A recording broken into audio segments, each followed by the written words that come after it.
Você está com crise de abstinência, Pedro Barcelo? Porque aqui a gente está assim, ó, estamos tremendo sem o Twitter. Como está para você, Pedro Barcelo? Nós sou pedra de crack. Bom dia, William. Bom dia, Guga. Prazer falar com vocês. É muito louco porque a abstinência aqui passou muito rápido, né? Quase como se fosse um alívio imediato depois de eu fazendo monitoramento, as análises que eu faço matinais aqui, eu meio que abri a porta e fechei rapidinho, assim, sabe? Porque o que estava ali dentro já é um negócio, já era muito ruim. E parece que ficou só, né? Parece que evacuaram o edifício, ficou só o Walking Dead ali dentro nesse momento. E no fim de semana, assim, viu, Xandão, não me dê multa, eu só usei o TweetDeck, a ferramenta que estava liberada. O TweetDeck estava funcionando, o TweetDeck já foi com Deus também, já. As operadoras tiraram do ar também o TweetDeck, mas no sábado, cara, eu entrei no Twitter via TweetDeck, juro por Deus, parecia uma catarata de chorume, assim. Francamente. E você fez uma análise, agora, inclusive, sigam Pedro Barciela e Guga Noblar no nosso Blue Sky. Eu estou usando o Blue Sky preferencialmente. Eu estou no Threads também, mas o Threads tem uma vibe meio Luciano Huck, assim, né? Não é uma rede social que dá muita vontade de ficar. Então, preferencialmente aqui no Unicérie, quase todo mundo aqui no Unicérie está usando o Blue Sky para postar. Eu, Guga, Pedro, estamos lá. Então, procure nós. O link meio do Guga vai aparecer aqui no chat para vocês do programa. Já vou ler os comentários de vocês. Mas eu vi você fazendo uma análise agora há pouco, Pedro, hoje de manhã, lá no Blue Sky, falando sobre o que sobrou no Twitter, porque tem gente que está usando ainda, né? Mas o volume de menções muito menor, mas o que sobrou, o que ficou lá no Twitter depois do arrebatamento? Perfeito, William. Comparando com a sexta-feira, né? Talvez o último dia ali, e é importante lembrar que na sexta-feira, quase como o violino do Titanic, houve um maior volume de menções, ocorrências ali dentro da plataforma, e a gente está falando ainda uns 79% a menos de ocorrências. O que acontece? O que sobrou é uma extrema-direita que acredita de fato que eles estão fazendo alguma desobediência civil, ficando lá no X, no antigo Twitter, falando eles para eles mesmos. Isso vai ser impactante num primeiro ponto. Quando a gente analisa a BIOS dos usuários, o que é a BIOS dos usuários? É aquela autodescrição que a pessoa faz no próprio Twitter para dizer quem ela é, o que ela gosta, o que ela curte, o que ela se interessa ali naquela plataforma. Esses termos aqui são da BIOS?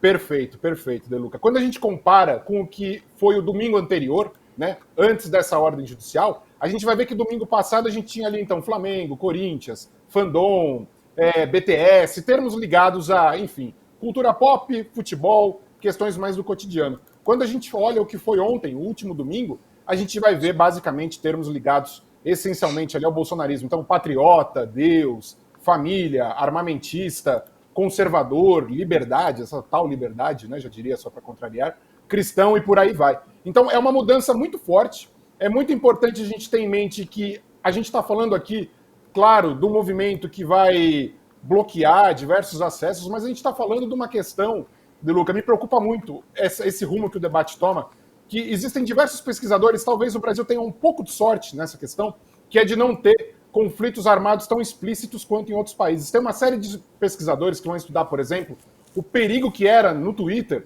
quando você não tinha uma fiscalização, por exemplo, sobre o Estado Islâmico e como o Estado Islâmico usava essa plataforma para tentar matar gente, para propagar genocídios, ideias de genocídios e por aí vai. Então é muito importante ter em mente que a gente está brincando aqui sobre o bolsonarismo se manter, essa ideia de desobediência civil deles, mas o Twitter, o X, essas plataformas, elas são sim ferramentas que envolvem a segurança da população. Lá na ponta, né, de pessoas que podem ser atacadas fisicamente na rua, e aqui a gente não está falando só de ministros do STF, mas a gente está falando também de minorias e outras pessoas que correm sim risco de vidas quando a gente tem uma plataforma como essa que atinge milhões e não é passível de ser assim guiada pela legislação brasileira. Guga, pode perguntar. Eu queria saber o quanto que sobrou. Dá para saber quantos tem ainda lá? O que sobrou? 10% dos usuários? 1%? Tem como saber em número mesmo quantos usuários brasileiros estão participando dessa desobediência, do que eles chamam de desobediência, né? Uma bobagem tá lá, como se fosse uma desobediência civil, mas enfim. Tem quantos são as ainda? Rosa Parks do Twitter, né? Sobrou o que nesses Walking Dead aí? Quantos Walking Dead estão lá? Guga, pelo que eu calculei hoje, usando uma busca grande que a gente faz aqui para tentar calcular o quantas menções totais rolaram no Twitter e quantas tiveram agora, a gente está falando de uma queda aí de 79% no volume de menções de sexta-feira para domingo. Quando a gente joga isso para o que seria, digamos, o todo do Twitter no mundo, né? E aqui é muito importante ressaltar que tem uma questão até mesmo alfabética, do qual é o alfabeto que a gente usa no dia a dia. Mas pensando aqui, talvez, no hemisfério ocidental, a gente está falando aí de 6% a menos de ocorrências com relação ao que foi os outros finais de semana, né, usando como comparativo o final de semana anterior para este final de semana com o bloqueio no Brasil, a gente teria, então, cerca de 6% a menos de ocorrências no Twitter no mundo. É um impacto considerável. Teve uma pesquisadora que soltou um texto na última sexta, o sábado. Ela é estadunidense, se eu não me engano, e ela falava do impacto para a indústria do entretenimento. Porque o Brasil é muito forte, né, pensando no mundo. Então a gente está falando aqui desde artistas estadunidenses, mas também elementos da cultura pop, seriados e outras questões que vão ser impactadas diretamente por essa estupidez do Elon Musk, que resolveu tratar uma ferramenta de alcance global como um parque de diversões privado. Nós não falamos sobre impacto para os produtores de conteúdo adulto, Guga Noblar, inclusive. Porque o Twitter era um espaço onde as pessoas postavam putaria. Tem gente que só usava o Twitter para putaria, inclusive, né? Se você não conhece, mas tem gente que só usava o Twitter para putaria. Agora, eu queria te perguntar, Pedro, a gente está falando aí sobre onde é que o Twitter vai renascer, né? A gente tem duas redes sociais que estão tomando a dianteira desse processo. O Cu, infelizmente, faleceu. O Guga tinha um cu enorme, inclusive. Não sei se você sabia, Pedro, mas teve que fechar. Infelizmente, o cu do Guga tá fechado hoje. Todo mundo, né, fechou o cu, mas o Guga perdeu. E aí a gente tem o Blue Sky, que registrou 1 milhão de novos usuários em 3 dias, né? E a gente tem o Threads, que é a rede social da Meta, porque se não bastava a gente ter que usar Instagram, Facebook, o WhatsApp da Meta, a gente vai ter que usar o Twitter da Meta também. Bem pouquinha concentração de coisa na mão do Zuckerberg.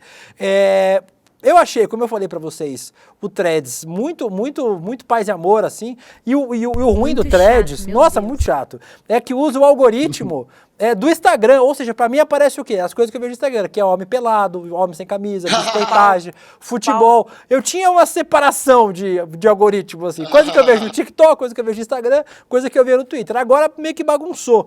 Dessas redes sociais, você como um especialista, Pedro, qual você acha que tem mais chance de prosperar? O Blue Sky é uma rede social que foi fundada pelo Jack, né, pelo fundador do Twitter. Inclusive, logo que eu entrei, a primeira mensagem que eu mandei, falei, Jack, se você vender esta porra para outro bilionário, eu vou aos Estados Unidos e dou uma coça em você. Então, qual é a rede social que você acha que tem mais chance de prosperar aí como sucessora do Twitter, Pedro?